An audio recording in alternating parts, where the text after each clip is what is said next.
Hello everyone, this is तनु टिप्टान और आज हम करने वाले हैं हमारे सप्लाई चेन मैनेजमेंट के इम्पोर्टेंट क्वेश्चंस को।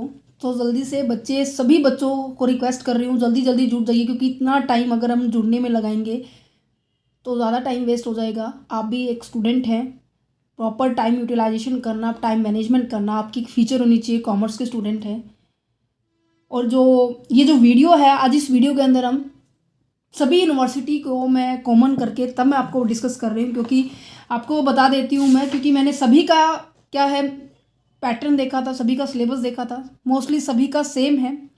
14 चैप्टर है, 14 चैप्टर में से कोई भी 8 से 10 चैप्टर आप कर जाएंगे। 4 से 5 चैप्टर अगर आप स्किप करना चाहते हैं तो ईजिली आप कर सकते हैं, मैं वो भी बता दूंगी। ठीक है, इंपॉर्टेंट क्वेश्चन को भी डिस्कस करेंगे और इंपॉर्टेंट चैप्टर्स को भी डिस्कस करेंगे। देखो आपको नज़र आ रहा होगा, सबसे पहले मैं चैप्टर्स को दिखा देती हूँ, क्योंकि सभी यूनिवर्सिटी के अंदर देखो चैप्टर्स क्या, मान लीजिए एक डिफरेंट यूनिवर्सिटी के अंदर, जैसे कि ये फर्स्ट चैप्टर है ना, तो फर्स्ट चैप्टर के साथ सेकंड चैप्टर भी कंबाइन करके दिया हुआ है। तो मैं चैप्टर्स आपको बता देती हूँ, तो आपकी बुक के अंदर आप चेकआउट कर लेना। ठीक है, पहले 2 मिनट हम इसको डिस्कस कर लेंगे, क्योंकि सभी बच्चे इतने जुड़ जाए। ठीक है, क्या है सप्लाई चेन मैनेजमेंट, एंड उसका इंट्रोडक्शन देना है कि सप्लाई चेन मैनेजमेंट होता क्या है, SCM जिसको हम बोलेंगे फटाफट। ठीक है, सप्लाई चेन मैनेजमेंट क्या होता है और उसकी अप्रोचेज एंड इंपॉर्टेंस इसी चैप्टर के अंदर कई बुकों के अंदर ऐसे इंक्लूड किया गया है। ये जो बुक है मेरे पास VK पब्लिकेशन की है। ठीक है, किसी के पास कल्याणी की होगी, किसी के पास और होगी सत्य भवन की होगी। ठीक है, साहित्य भवन, सॉरी। नेक्स्ट है सप्लाई चेन मैनेजमेंट कोऑर्डिनेशन क्या होता है, ये आपको अंदर डिस्कस करना है। इंटीग्रेटेड सप्लाई चेन मैनेजमेंट क्या होता है, supply chain management or total cost approach. छोटा सा चैप्टर है, मैं बताती हूँ, सारे छोटे छोटे चैप्टर है, 2-2 3-3 पेजेस के चैप्टर है और बहुत ही आसान चैप्टर है ना। नेक्स्ट है strategy supply chain management implementation and management कैसे किया जाएगा, किस किस स्ट्रैटेजी को हम यूज़ करेंगे, कैसे उसको इम्प्लीमेंट करेंगे, अपनाएंगे, लागू करेंगे।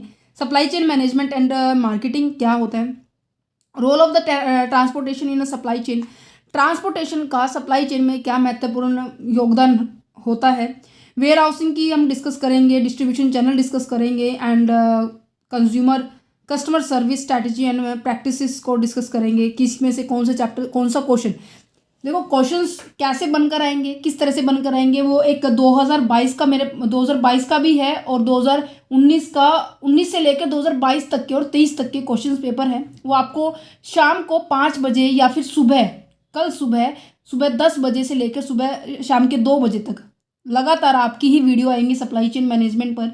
सो अपने वीडियोस को कंटिन्यूस देखने के लिए क्वेश्चन पेपर जो मैं बता रही हूँ 2019 से लेकर 2022 तक के क्वेश्चन पेपर मैं अपलोड करूँगी। स्पेशल क्वेश्चन पेपर चैनल है, वहाँ पर आपके सभी क्वेश्चन पेपर कल सुबह तक और कल दोपहर तक, मैक्सिमम टाइम कल दोपहर का दे रही हूँ मैं, वहाँ तक आपको अपलोड हो जाएंगे। उस टाइम तक आप देख सकते हैं क्वेश्चन पेपर चैनल पर। और जो 2023 के अंदर जो GJ यूनिवर्सिटी का आपको सभी को पता होगा, चाहे वो किसी भी यूनिवर्सिटी से बिलोंग करते हैं, उसके पेपर हो चुके हैं। अभी KU का चल रहा है, CRSU के स्टार्ट होने वाले हैं, DU यूनिवर्सिटी के भी स्टार्ट होने वाले हैं। पटियाला जो पंजाब यूनिवर्सिटी है, पटियाला यूनिवर्सिटी है, उसके 20 तारीख से स्टार्ट है, और CU यूनिवर्सिटी कलकत्ता यूनिवर्सिटी के भी 20 जनवरी से स्टार्ट है। तो सभी यूनिवर्सिटी के एग्जाम अब स्टार्ट ही हो चुके हैं। तो आप सभी के लिए क्वेश्चन पेपर जो चैनल अलग से बनाया ना, तो आप उसको ज्वाइन कर सकते हैं। वहाँ पे मैं आज शाम को भी एक वीडियो डालनी है मेरे को, 2022 का पेपर है और सुबह 2023 का डालेंगे। ठीक है, उस वीडियो को जरूर देख लेना। नेक्स्ट है information technology of the supply chain management, recent development in the supply chain management, third party logistic and university question paper. ठीक है जी, अब हम स्टार्ट करें। आई होप सभी बच्चे जुड़ चुके हैं हमारे साथ। देखो सप्लाई चेन मैनेजमेंट की जो इंपॉर्टेंट, देखो मैं आपको बता देती हूँ, पूरे 14 चैप्टर हैं और 14 चैप्टर्स में से आपको कौन से चैप्टर्स करने चाहिए। सबसे पहले, वैसे शॉर्ट भी हैं, पहले मैं आपको लॉन्ग करवाऊंगी, क्योंकि लॉन्ग करने के बाद आपको ये एस्टिमेट हो जाएगा कि अगर आपने लॉन्ग कर लिया ना तो शॉर्ट ऑटोमेटिकली उसके अंदर कवर हो जाएंगे। ठीक है, तो सबसे पहले हम लॉन्ग के ऊपर चलते हैं। सबसे पहला क्वेश्चन क्या कह रहा है, देखो ये क्वेश्चन पेपर मैं आपको बता रही हूँ, ये मेरे पास दो रिसेंट है, 2021 के 2022 के सभी क्वेश्चन पेपर है मेरे पास। सो उनको सभी को देखेंगे, वो भी अलग चैनल है हमारा क्वेश्चन पेपर, सो आप उसको ज्वाइन कर सकते हैं। क्या है सबसे पहला question, explain the concept of the supply chain management, explain the importance, role and various approaches of the supply chain management. देखो क्या कह रहा है, सप्लाई चेन मैनेजमेंट का कंसेप्ट क्या होता है आपको वो समझाना है और साथ में इसकी इंपॉर्टेंस बतानी है। ये इतना क्वेश्चन तो आपका है चैप्टर नंबर 1 से, मैं आपको चैप्टर्स भी साथ में बता रही हूँ। और जो आपका जो इम्पोर्टेंस है, रोल है, वेरियस जो अप्रोचेज है, ये आपका चैप्टर नंबर 2 है। तो दैट मीन्स फर्स्ट और सेकंड चैप्टर, ये जो क्वेश्चन है ना हर बार आया है। किसी बार आपसे इंपॉर्टेंस पूछिए, किसी बार आपसे वेरियस अप्रोचेस प्लस में आपको रोल पूछा हुआ है। तो आपको जो फर्स्ट और सेकंड चैप्टर बिल्कुल अच्छे से करके जाना है, बिल्कुल भी छोड़ के नहीं जाना अगर किसी को पास होना है।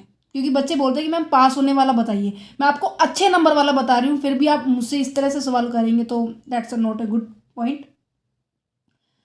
तो यहाँ पर आपका फर्स्ट और सेकंड जो चैप्टर है बहुत इंपॉर्टेंट है, ठीक है। आप करके जाएंगे तो आपको ये क्वेश्चन जरूर देखने को मिलेगा, और उम्मीद है जो मैं क्वेश्चंस करवा रही हूँ वही क्वेश्चंस आपको एग्जाम में देखने को मिले।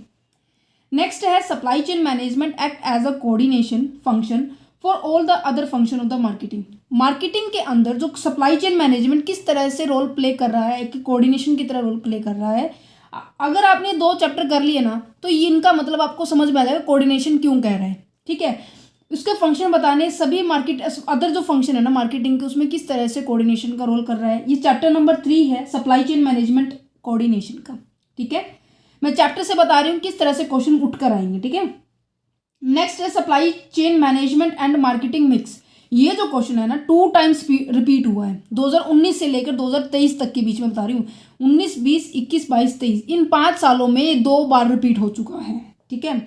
Integrated supply chain management importance and limitations, ये आपका ऐसे छोटे ऐसे ही आएगा। अगर 4 नंबर में आए तो भी आपको इस तरह से लिखना है, और जो 15 नंबर में आए तो भी थोड़ा सा उसको एक्सटेंड कर देना। अब 15 नंबर के लिए आप किस तरह से लिखोगे मैं अभी बताऊंगी, ठीक है। नेक्स्ट है inter relationship of the supply chain management and the marketing. ये वाला जो चैप्टर है ना मार्केटिंग मिक्स वाले चैप्टर में ही ये क्वेश्चंस है। आप अगर लॉन्ग क्वेश्चंस भी देखोगे ना तो यहाँ से यही क्वेश्चन आपको देखने को मिला हुआ है। ये जो ये तीनों क्वेश्चन लिखे ना ये बहुत बार रिपीट हुए हैं। जब मैं प्रीवियस ईयर क्वेश्चन अपलोड करूंगी ना तो आपको आराम से देखने को मिल जाएंगे। नेक्स्ट क्वेश्चन क्या है, give a detail note on the recent development in a supply chain management. इस चैप्टर को तो भाई गांठ बांध लो, बिल्कुल भी छोड़ के नहीं जाना। ये रिसेंट डेवलपमेंट वाला जो टॉपिक है ना ये बहुत बार आया और हर साल आया है, बहुत बार साथ साथ हर साल आया है। Very much important and very repeated question है ये चैप्टर नंबर 13। ये क्वेश्चन है इस तरह से भी आता है बहुत बार कि describe and recent development in the supply chain management with specific forces और on third party and fourth party logistic. पता है क्या किया यहाँ तक तो क्या था आपका रिसेंट डेवलपमेंट वाला 13 चैप्टर था, chapter number 13। Third party logistic and fourth party logistic ये चैप्टर नंबर 14 है। यहाँ से हमेशा छोटा ही क्वेश्चन आता है, third party fourth party logistic क्या होता है। आई होप सभी को लॉजिस्टिक का मतलब पता होगा। अगर नहीं पता तो मैं थोड़ा सा एक्सप्लेन करना चाहूँगी क्योंकि बच्चों को इसमें कन्फ्यूजन रहती है। लॉजिस्टिक का मतलब क्या होता है, जब देखो सामान है आप किसी एक जगह से दूसरी जगह पर आप भेजते हैं। देखो यहाँ पे मान लीजिए ये रॉ मटेरियल कलेक्ट करने वाला शोरूम है या फिर बंदा है ये, ठीक है। इसके शोरूम में सामान रखा हुआ है, ये अलग है जो परचेजर है। इसने क्या किया, इससे सामान खरीदा, ठीक है। ये अपने गोडाउन, ये अपने व्हीकल के साथ, ये व्हीकल है, इसने इस बंदे ने इस रॉ मटेरियल को इस व्हीकल में मतलब लोड किया। लोड करने के बाद ये बाउंड्री इसने पार की। बाउंड्री पार करने के बाद इसने क्या किया, अपने गोडाउन में रख लिया, ठीक है। गोडाउन में रखने के बाद जो अलग अलग मटेरियल थे ना उनको अलग अलग सेपरेट जगह पर रख दिया कि रॉ मटेरियल अलग अलग होते हैं, उनको अलग अलग उनकी कैरेक्टरिस्टिक्स उनकी क्लासिफिकेशन के अकॉर्डिंग उन्होंने अलग अलग कर दिया, ठीक है। देन उसके बाद फिर एक स्टेज आएगी, ये जो वेयर हाउस से गोडाउन से सामान जाएगा मैन्युफैक्चरिंग कंपनी के पास, इसी की है। इसने मैन्युफैक्चरिंग कंपनी के पास ये जो रॉ मटेरियल था वो सेंड किया, जो फिनिश गुड से सेमी फिनिश गुड से बन के यहाँ पे फिनिश गुड्स तैयार हो गया, ठीक है। कहने का मतलब अभी प्रोसेस चल रही है, यहाँ पर सामान भेज दिया। फिर क्या होगा, फिर एक बाउंड्री होगी, इसको क्रॉस करके ये सामान आएगा मार्केट के अंदर, ठीक है। तो ये जो लॉजिस्टिक का मतलब होता है कि जो ये पोर्शन बोल रही हूँ ना मैं, ये बाउंड्री बोल रही हूँ, इनको पार किया जा रहा है। Third party logistic, fourth party logistic, इस तरह से सामान क्या है एक दूसरे जगह से ट्रांसफर हो रहा है और वो मार्केट तक पहुँच रहा है। रॉ मटेरियल से लेके मार्केट तक पहुँचने तक कितने लॉजिस्टिक आते हैं, थर्ड पार्टी फोर्थ पार्टी, ठीक है। नेक्स्ट क्वेश्चन आपका क्या है, ये मैंने इसलिए समझाया क्योंकि ये थोड़ा सा लॉजिकल है और थोड़ा सा इंटरेस्टिंग भी है। थोड़ा सा बच्चे इसमें बहुत से कंफ्यूज होते हैं, बट मैं नहीं चाहती इसमें कंफ्यूज होने की कोई बात है। नेक्स्ट क्वेश्चन जो है चैप्टर नंबर 12 से है, क्या कह रहा है, right A detail note on the relevance of the information system for effective supply chain management. ये जो क्वेश्चन है ना 3 बार आया है पेपर में प्रीवियस ईयर से। ये मैंने इंपॉर्टेंट क्वेश्चन इसलिए उठाया क्योंकि मैंने पहले प्रीवियस ईयर्स को एनालिसिस किया, देन आपकी बुक को एनालिसिस किया, और अब जाके कहीं ये इसलिए इतना टाइम लग रहा था। अदरवाइज मैं एज इट इज़ कोई भी क्वेश्चन उठा के दे देती तो 3 दिन पहले ही वीडियो हो जाती। तो प्रॉपर एनालिसिस करने में थोड़ा टाइम लगता है। ये इस तरह से भी क्वेश्चन आ सकता है, right A detail note on information system in supply chain management. ऐसे सिंपल भी आ सकता है, ऐसे भी आ सकता है। किसी भी तरह से क्वेश्चन आए तो टॉपिक जो पॉइंट होते हैं वो एज इट इज़ आपको लिखने होंगे, ठीक है। Next what are the various factor affecting the choice of the right mode of the transportation, explain the suitability of the each mode of the transportation. क्या कह रहा है कि ऐसे कौन कौन से फैक्टर है, ये ऐसे स्टार नजर आ रहा होगा, ये फैक्टर वेरियस फैक्टर 4 नंबर में भी आया है और अगला अलग जैसे 2 नंबर में भी आते हैं एमडी और डी यूनिवर्सिटी के अंदर क्वेश्चन, तो यहाँ पे 2 नंबर में भी ये काफ़ी बार आया हुआ है। तो वेरियस फैक्टर पूछ रहे हैं, जब हम ट्रांसपोर्टेशन का जो सोर्स ढूंढते हैं ना कि किस तरह कौन सा सोर्स हम यूज़ करेंगे, तो उसके अंदर ऐसे कौन कौन से फैक्टर जो अफेक्ट करते हैं चूजिंग द ट्रांसपोर्टेशन की हम मोड कौन सा यूज़ करें, और साथ में सुटेबिलिटी बतानी है। ईच क्वेश्चन बिल्कुल ध्यान से पढ़ना है, each mode of the transportation, हर एक जो ट्रांसपोर्टेशन के मोड है मैं आपको दिखा भी देती हूँ, एक सेकेंड। ट्रांसपोर्टेशन वाला चैप्टर है ना, ये chapter number 8 then page number 65। आपके पास काफ़ी सारे मोड है, ट्रांसपोर्ट मोड है, इन्वेंट्री कॉस्ट, ये सारे एक तो पहली बात तो एलिमेंट है ट्रांसपोर्टेशन के। आपको यहाँ पर जाना है, ये मोड ऑफ द ट्रांसपोर्ट, तो हर एक मोड के आपको फीचर्स, आपके एडवांटेज, आपको डिसएडवांटेज एक्सप्लेन करने हैं। एयर ट्रांसपोर्टेशन के क्या है, ठीक है, वाटर ट्रांसपोर्टेशन के क्या है, लैंड ट्रांसपोर्ट। बहुत ही आसान क्वेश्चन है, ये बेसिक सा क्वेश्चन है, आई होप सभी को आता होगा क्योंकि ये टू एक्सपेंसिव है, ये ज़्यादा टाइम कंज्यूमिंग है। अगर यहाँ पे बात की जाए तो पाइपलाइंस ये केवल लिक्विड गैस हो गया या फिर वाटर हो गया उनके लिए हम यूज़ करते हैं। तो अपने प्रोडक्ट के ऊपर भी डिपेंड करता है कि वो किस तरह के मोड को वो यूज़ करने वाले। वाटर की बात की जाए, इनलैंड एंड ओवरसीज की बात की जाती है, एयर तो वारे टू एक्सपेंसिव एंड बट ये ज़्यादा जल्दी सामान पहुँचा देता है ना। और दूसरी बात होती है इसमें केवल और केवल लग्जरी सामान जाता है, जो महंगा होता है ना लग्जरी, वो सामान जाता है, ठीक है। आपको इन मोड को, ईच मोड को आपको एक्सप्लेन ऐसे करना है, ठीक है। नेक्स्ट क्वेश्चन क्या कह रहा है, what is the distribution channel. Distribution channel क्या होता है, explain the function of the distribution channel in detail, explain the various factor जो इफेक्ट करते हैं choice of the distribution channel को। आपको वो सभी फैक्टर्स इफेक्ट करना है, जैसे कि प्रोडक्ट भी डिफाइन करता है, प्रोडक्ट के किस तरह के प्रोडक्ट का कैरेक्टरिस्टिक्स है, दैट मीन्स पेरिशेबल है, वो यूनिट वैल्यू के अकॉर्डिंग है, स्टैंडर्डाइज है, टेक्निकल नेचर का है, या फिर मार्केट के कैरेक्टर्स के ऊपर भी डिपेंड करता है कि हम डिस्ट्रीब्यूशन चैनल कौन सा यूज़ करें, है ना। मार्केट के कैरेक्टरिस्टिक्स का मतलब क्या है कि कितने नंबर ऑफ बायर हैं, राइट, और साथ में टाइप ऑफ बायर कैसे हैं, बाइंग हैबिट कैसे है, बाइंग क्वांटिटी कैसी है, साइज ऑफ मार्केटिंग कैसी है, ये सभी फैक्टर भी क्या है डिस्ट्रीब्यूशन को चैनल को इफेक्ट करते हैं। इसके अंदर 2 पॉइंट और आते हैं, इन्वायरमेंट का भी आता है और कंज्यूमर का भी आता है। कंज्यूमर के अंदर कैसे करते हैं कि कितना ऑर्डर साइज उन्होंने ऑर्डर किया है, ऑर्डर विजिबिलिटी क्या है, रिटेनेबिलिटी क्या है, कंज्यूमर एक्सपीरियंस क्या है। इन्वायरमेंट के अंदर बात की जाए तो इकोनॉमिक कंडीशंस देखी जाती है, टेक्नोलॉजी डेवलपमेंट देखी जाती है, ये सभी चीज़ें इनके अंदर नोट की जाती है कि ऐसे ये सभी मोड है जो इसको इफेक्ट करते हैं। आपको इसको एक्सप्लेन करना है, ठीक है।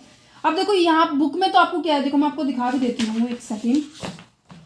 ये छोटे छोटे पॉइंट लिखे, आप इसको प्रॉपर एक्सप्लेन कर सकते हैं कि पेरिशेबल गुड्स क्या होते हैं जो जल्दी खराब हो जाते हैं, है ना। अगर जल्दी खराब होंगे तो आप उसको किस साधन में भेजेंगे, एयरलाइन के थ्रू भेजेंगे या फिर आप ट्रेन से भेजोगे। एयरलाइन से भेजोगे क्योंकि जल्दी पहुँचे, अगर आप ट्रेन से भेजोगे तो वहीं खराब हो जाएंगे, 3-4 दिन वैसे लोड करने में लगेंगे, आने में लगेंगे, तो उसके पेरिशेबिलिटी, आप इसको पर्टिकुलर यूनिट को भी आप डिफाइन कर सकते हो। Unit value of the product, मतलब कि एक प्रोडक्ट की यूनिट वैल्यू क्या पड़ रही है, अगर यूनिट वैल्यू उसकी ज़्यादा पड़ रही है तो उसको किस में सेंड किया जाएगा, ठीक है। स्टैंडर्डाइज एंड कस्टमाइज प्रोडक्ट कौन सा है, इनके पर्टिकुलर टॉप पॉइंट्स को भी आप क्या है डिस्कस करके आना है, ठीक है। अब देखो ये 15 नंबर में है, 15 नंबर में आप कैसे लिखोगे मैं आपको बता देती हूँ। इंपॉर्टेंट क्वेश्चन चल रहे हैं, अटेम्प्ट कैसे करना है। देखो आपको 180 मिनट का टाइम दिया जाता है। मैं आपको एक क्वेश्चन पेपर दिखाती हूँ, आई होप सभी का इसी तरह से होगा, है ना। ऐसे आपको 3 घंटे दिए जाएंगे और 3 घंटे के अंदर आपको 80 नंबर का करना होगा।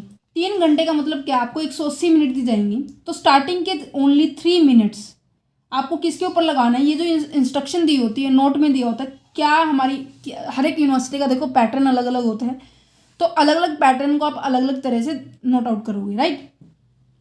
तो 3 मिनट में तो केवल ये इंस्ट्रक्शन ही पढ़नी है, ठीक है। अगर आप जल्दी पढ़ पाएँ तो वेल एंड गुड, अदरवाइज सीधा आप जल्दी फटाफट क्वेश्चन को देखना। फिर क्या है फिर क्या है, क्वेश्चन को किस तरह से अटेम्प्ट करना है। सबसे पहले जो बड़े क्वेश्चन को बता देती हूँ, इंट्रोडक्शन लिखना है आपको हर क्वेश्चन के अंदर, चाहे वो बड़ा है या छोटा है, ठीक है। देन उसके बाद उसका मीनिंग लिखना है।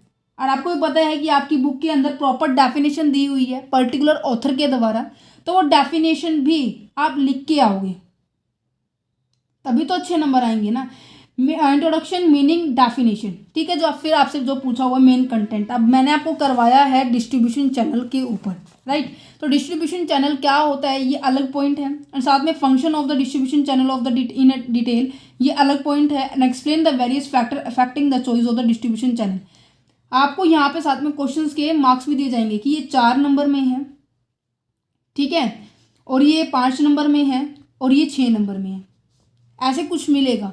तो उसके अकॉर्डिंग ही आपको क्या है, क्वेश्चन को अटेम्प्ट करना है। ये नहीं है कि आप डिस्ट्रीब्यूशन चैनल को ऐसे लंबा खींच के समझाए जा रहे हो और बाकी के लिए टाइम नहीं दे रहे हो, ऐसे नहीं करना, ठीक है।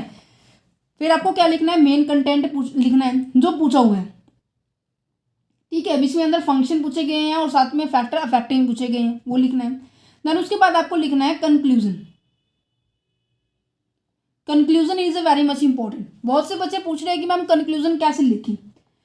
अब देखो, डिस्ट्रीब्यूशन चैनल के ऊपर ही बात कर ली जाए, डिस्ट्रीब्यूशन चैनल और सप्लाई चेन मैनेजमेंट में किस तरह से रोल अदा कर रहे हैं। सप्लाई चेन मैनेजमेंट का मतलब क्या है, आप कोई सामान किसी चेन के थ्रू क्या कर रहे हो, मैनेज कर रहे हो, मैनेजमेंट के थ्रू कर रहे हो। अगर आप प्रॉपर, आप देखो ऐसे साइकिल चलती है, मान लीजिए तीन फंक्शन है, ये 3 फंक्शन काम करने वाले इंसान है, इसका काम तब होगा जब इसने इसको सामान दिया होगा।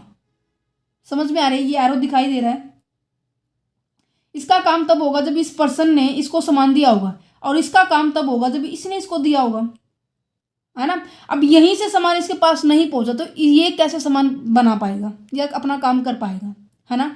तो सीधा डायरेक्टली यहाँ पर आता है। तो ये चेन बन रही है, कोई भी सामान आप क्या कर रहे हो, सप्लाई कर रहे हो, और इसका प्रॉपर मैनेजमेंट करना एक हमारे मार्केटिंग के अंदर आता है, मैनेजमेंट के अंदर आता है। तो क्या होता है कि आप कंक्लूजन में क्या लिखोगे, हर एक पर्सन क्या होना चाहिए, एक इंडिविजुअलिटी अपने रिस्पॉन्सिबिलिटी पूरी करे, है ना, वो अपने काम के प्रति अवेयर हो।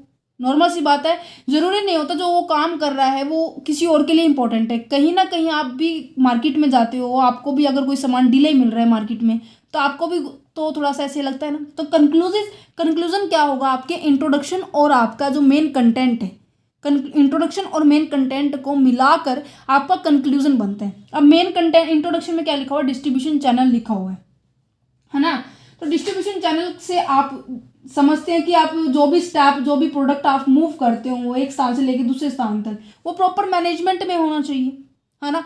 तो क्या है, कंक्लूजन इस तरह से आपको प्रॉपर राइट डाउन करना है, ज़्यादा बड़ा नहीं करना, 2 से 4 लाइनों का करना है। ये तो हो गया पूरे 15 नंबर के अंदर कि आप उसको लिखोगे। और 15 नंबर में कितना टाइम कंज्यूम होना चाहिए, मैक्सिमम 25 मिनट्स, और ज़्यादा से ज़्यादा 27 मिनट, इससे ज़्यादा नहीं।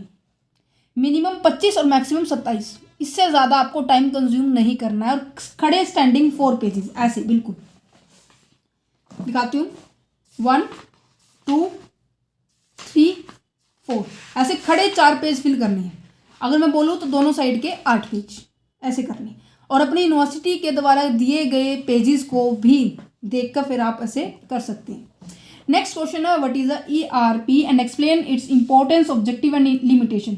हर बार कभी इंपॉर्टेंस पूछी गई है, ऑब्जेक्टिव पूछी गई है, लिमिटेशन पूछी गई है। उम्मीद है अब की बार भी, ये मुझे लग रहा है, मुझे ऐसे अंदर से फीलिंग, कहते हैं ना अंदर से गट फीलिंग आ रही है, ये अब की बार भी लग रहा है कि इस बार भी ये क्वेश्चन इस तरह से बनकर आएगा कि what are the role of the ERP play in a supply chain management. ERP क्या रोल प्ले अदा कर रही है किसके अंदर, सप्लाई चेन मैनेजमेंट के अंदर।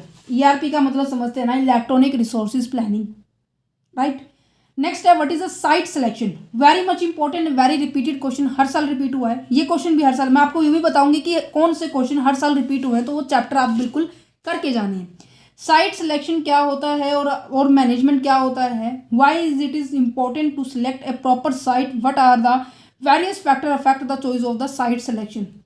कौन कौन से ऐसे फैक्टर है जो इफेक्ट करते हैं जब हम साइट को सेलेक्ट करते हैं। देखो साइट काफ़ी तरह की होती है ना, अपनी बुक के अंदर देख लेना। अगर मैं देखो ऐसी तरह चैप्टर समझाने लगी ना तो काफ़ी टाइम लग जाएगा। अब हम बढ़ते हैं हमारे 4 नंबर जो शॉर्ट क्वेश्चन है उनकी तरफ। मल्टी मॉडल ट्रांसपोर्टेशन क्या होते हैं, पिछले 5 सालों में 3 से 4 बार आ चुका है ये। Define strategy management, supply chain management chapter भी बता देती हूँ मैं। सप्लाई, वैसे चैप्टर आपको इन बड़े क्वेश्चन को देखकर आपको पता लग जाएगा कि कौन सा क्वेश्चन कहाँ से आया है। स्ट्रैटेजी वाला 6 चैप्टर है। ERP, electronic resource planning and there is a difference between the supply chain management, इन दोनों के बीच में भी डिफरेंस काफ़ी बार पूछा गया है। Define total cost concept strategy, define strategy total cost concept आएगा, ये भी 3-4 बार पूछा गया है। डिस्क्राइब द थर्ड और फोर्थ पार्टी लॉजिस्टिक, ये जो क्वेश्चन आप बिल्कुल भी छोड़ के मत जाना। एंड दिस वन क्वेश्चन, ये और ये वैसे सारे ही मैंने इंपॉर्टेंट लिखे हुए हैं, प्रीवियस ईयर में जितने आए हैं वही लिखे हुए हैं, बट क्या है ये लॉजिस्टिक वाला चैप्टर से है ना, हर बार आ ही जाता है, बड़ा आ जाता है, बट हाँ छोटा तो कन्फर्म है, छोटा तो आएगा ही आएगा। नेक्स्ट क्या है, what is the integrated supply chain management, integrated वाला चैप्टर 4 है। What are the 5 basic component of the supply chain system, ये आपका फर्स्ट चैप्टर से आपको देखने को मिल जाएगा। Next stage of the supply chain management, role of the supply chain management in the firm के अंदर क्या रोल है। कंज्यूमर सर्विस स्ट्रैटेजी क्या होती है उसको डिस्कस करना है, ठीक है। कंज्यूमर सर्विस वाला जो टॉपिक है ना चैप्टर नंबर 11, ये हो गया आपकी इंपॉर्टेंट क्वेश्चन। अब आपके पूरे 14 चैप्टर्स हैं, तो आप बड़े क्वेश्चंस के लिए जो इंपॉर्टेंट जो क्वेश्चंस हैं, जो इंपॉर्टेंट जो पॉइंट्स हैं, जो चैप्टर है वो कौन कौन से हैं। सबसे पहले ईआरपी वाला टॉपिक करके बिल्कुल अच्छे से जाना, साइट सिलेक्शन वाला करके जाना है, ठीक है। और जो रिसेंट डेवलपमेंट वाला जो टॉपिक किया था ना हमने, ये बिल्कुल अच्छे से करके जाना है, रिसेंट डेवलपमेंट वाला। और साथ ही साथ आपको जो फर्स्ट चैप्टर है, एक सेकेंड, जो आपका फर्स्ट चैप्टर है ना, फर्स्ट और सेकंड चैप्टर, ये बिल्कुल अच्छे से करके जाना है। और डिस्ट्रीब्यूशन चैनल वाला, तो दैट मीन्स फर्स्ट, सेकंड, 12, 13 और 8 जो चैप्टर है ये आपके बड़े क्वेश्चंस के लिए हैं। इसके अंदर ना एक और चैप्टर इंक्लूड करो, चैप्टर नंबर है ये आपका, कहाँ गया ये, एक सेकेंड, ये थर्ड पार्टी 4th चैप्टर तो आपका 14 चैप्टर आपका 4 नंबर में के लिए इंपॉर्टेंट रहेगा, और 5th चैप्टर भी आपका 4 नंबर में मच इंपॉर्टेंट है। यस हाँ, ये वाला चैप्टर था रोल ऑफ द ट्रांस, ये नहीं, एक सेकेंड मैंने निशान लगाया था यहाँ पर, इंटीग्रेटेड वाला, ये रेलिवेंस इंफॉर्मेशन वाला हो चुका है ना। हाँ, ये चैप्टर्स आपको ये करके जाने हैं। अगर फिर भी कोई डाउट है, कोई भी दिक्कत है, तो आप मुझे कमेंट्स कर सकते हैं, मैं आपकी हर प्रॉब्लम को शॉर्ट आउट करने की कोशिश करूंगी। देखो इंपॉर्टेंट क्वेश्चन डिस्कस हो चुके हैं, कैसे अटेम्प्ट करना चाहिए मैंने यहाँ डिस्कस कर दिया। स्ट्रैटेजी क्या है, आपके टाइम को प्रॉपर मैनेज करना है। देखो 25 से लेकर 27 मिनट तक आप प्रॉपर लगाएंगे, और पहले जो आपके 4 नंबर के जो क्वेश्चन होते हैं, 5 होते हैं, उनके ऊपर 35 से 40 मिनट लगाने। हम मान के चल लेते हैं 180 में से आपकी 40 मिनट यहाँ लग गई, तो बाकी बची 140, ठीक है। फिर आप क्या कर रहे हो, 4 क्वेश्चन और करने हैं आपको, लॉन्ग क्वेश्चन करने हैं 15 नंबर के। अगर आप उनके ऊपर 30 मिनट भी लगाएंगे तो आपकी वहाँ पर 120 मिनट्स यूज़ हो जाएंगे। ज़्यादा से ज़्यादा मैंने 30 ले लिए, 30 मिनट मोर देन सफिशिएंट है। देखो आपको ऐसे ही लग रहा होगा कि 30 मिनट, देखो 4 नंबर के लिए मैंने आपको 40 मिनट दी है, तो दैट मीन्स 5 क्वेश्चन करने हैं, तो 8 मिनट के अंदर आपको पूरे 5 क्वेश्चन कंप्लीट कर देने हैं वो, जिसके अंदर आपको 40 मिनट आपकी यूज़ हो जाएगी, ठीक है। देन उसके बाद क्या है, आपके जो 15 नंबर के लिए अगर आप 30 मिनट भी यूज़, मतलब कि आधा घंटा एक क्वेश्चन, वो भी 15 नंबर के लिए आप यूज़ कर रहे हो, तो 120 मिनट आपकी वहाँ यूज़ आएगी। तो बाकी बचे 20 मिनट के अंदर आप क्या कर सकते हैं, अपने पूरे जो पेपर को है अच्छे तरह से डेकोरेट कर सकते हो, ठीक है। ऐसे व्हीकल बना के शो ऑफ करने हैं, प्रॉपर ऐसे डायग्राम बना के करने हैं, तो आपका एग्जाम क्या है अच्छा निकल सकते हैं, ठीक है। So thank you for watching this video, have a nice day.